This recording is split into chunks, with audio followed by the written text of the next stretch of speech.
驗收嘅係將軍澳南海天駿嘅單位，屬於兩房開則。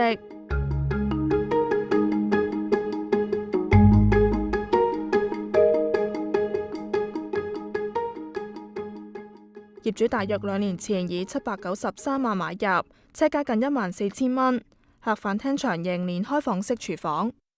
發展商好細心咁幫呢個廚房做咗個趟門啦。不過望上去點解會有個窿嘅呢？係有個窿嘅喎，我以為成幅玻璃添。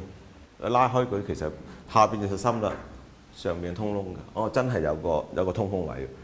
因為有奇怪嘅其實，因為如果做得呢啲趟門咧，本身用途咧就想話我哋隔下個空間，同埋可能隔下油煙嘅啫嘛。咁上面有個窿有咩用？但係其實呢個設計咧，我有睇真啲。呢個咧唔係普通嘅即係傳統式嘅廚房，係一個開放式廚房嚟嘅，因為見晒有晒啲嘅消防設施喺度嘅。咁原意咧其實應該係預咗係冇門啊都得㗎啦。佢自己咧就冇窗嘅。咁希望就算你拉埋咗之後，都唔會話密室。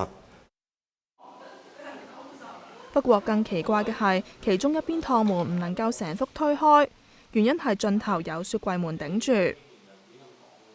主人房唔設套廁，門後有2尺深嘅凹位，估計預留用嚟擺衣櫃。海天駿呢一種近570尺嘅兩房單位，最大特色係另設儲物房，裡面闊5尺，長大約8尺，屬於密封式冇窗。呢一類俗稱兩房半嘅開則，喺近年嘅新盤設計都幾流行，但係咪好用就見仁見智。如果業主係唔需要有咁多間房，其實更加好嘅佈局係咩呢？將呢個半房加主人房打通佢，因為所有呢啲兩房相連嘅間隔牆呢，全部都係打得通嘅，非結構嘅。咁當我打通晒之後，成個空間呢係比原有呢間主人房呢可用嘅部分，我夠膽講大過1倍嘅。咁而且有一個好重要嘅就係，我哋成間房呢個深度原本呢度接近嘅4米，再加埋有1.5米，有成5.5米嘅深度咧，其實係一間好吸引人嘅大房。海天駿有7座分層大廈同埋3座洋房，每座分層住宅樓高最多20層。呢個屬於中層嘅單位，望向屋苑泳池。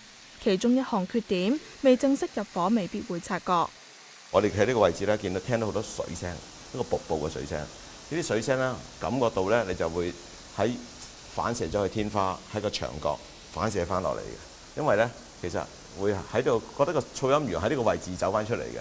點解咧？我哋當行入少少，咦？唔覺咯喎。甚至乎我哋當再行出啲咧，其實冇咁犀利嘅，因為咧呢塊玻璃咧做少少屏障，將啲噪音直接係阻隔咗好多。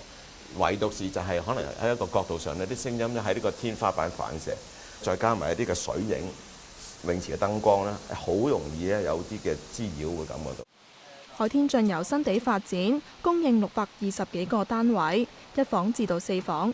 附近幾個屋苑都係新樓，包括已經入伙嘅嘉悅、大景灣，同埋未入伙仍然起緊嘅海天匯同埋藍塘澳。